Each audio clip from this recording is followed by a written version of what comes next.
în caz că vă întrebați unde este Ștefan Drăgăgiu, adică Ștefan, a plecat până să aducă. Noi reparăm bicicleta, o va umfla cu chestia aia. Eu sunt nepoțica lui, o să vă las canalul meu de YouTube în descriere și canalul cățelului nostru în descriere. Acum vine Ștefan, urmăriți cu atenție acest videoclip. Ăsta este cățelul nostru.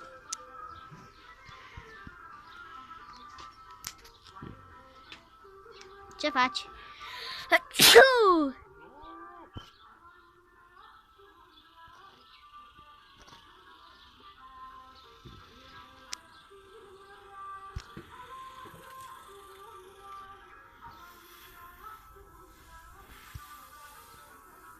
Ce se întâmplă? Umfli roata? A dat în cap, înseamnă că da. Cred. Da. A! Dacă camera.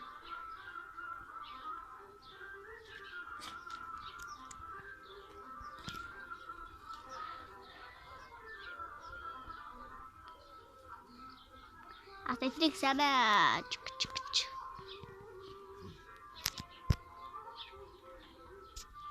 Ce te chinui să-i faci acolo? Ah, tata a umflat-o. De-aia a luat așa mult timp.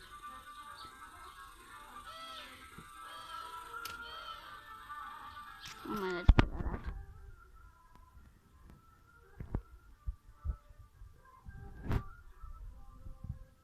Ah, fundița la Trexei, aici. Oh, vai. Băi. Pa. Nu mai am cameră. Nu înțep. O să am grijă.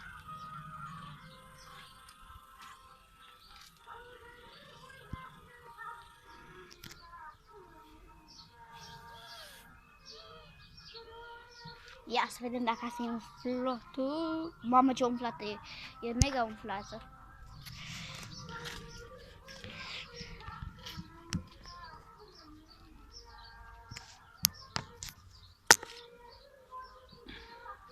Nu pot să fac o poză.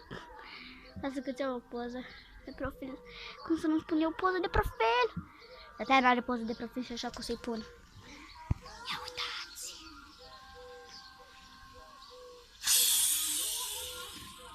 Fșic, fșic.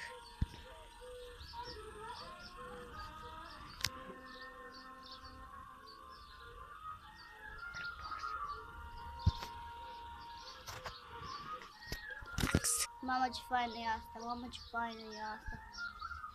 Foarte faină. Eu am chestii din astea, apropo. Uitați. 36, 10, 36. Eu sunt numărul 36, 42, 23, 243. Am făcut și o rimă, bei. Hai, ridică-te, uite-te încoace, așa. Uite-te încoace. Hai, mă, tataie, nu cred că am apucat să fac poză. Dacă mai înțepi o dată, pa. Putere, ai putere! Putere! Ce putere ai crezut că o să o ridici mai? Deci așa este bicicleta mea. Nu să nu mă ridic pe Ștefan Drăgăgiu. Ne vedem data viitoare. Pa, pa!